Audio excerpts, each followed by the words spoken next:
I'm Yousaf Khan, I'm a partner at Ridge Ventures. Prior to joining Ridge, I was a CIO of several companies and an advisor to early stage companies.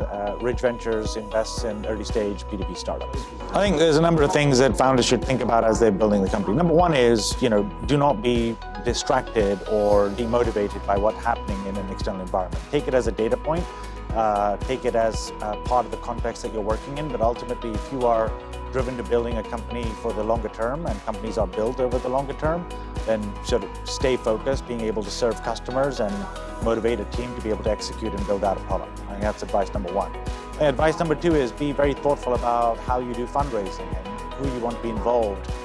It really is a true partnership that you need to think about as you're able to identify the right investor and work with them as you build a company over the longer term. And probably the third thing is, continue to basically build a company that you're proud of. Think about the culture that you want to basically build. That will attract the talent and retain the talent that you acquire. It will also mean that customers will be much more kind of invigorated and excited to be able to partner and brand with you. And ultimately, customers will be much more excited about becoming a customer and retaining your product in their enterprise. I've done a number of investments right now, and there's always been some sort of common areas where have continued to be very exciting. And ultimately, the question I asked is, are you solving a business problem? And are you solving a problem that ultimately people will either care about in the future or they actually can care about right now?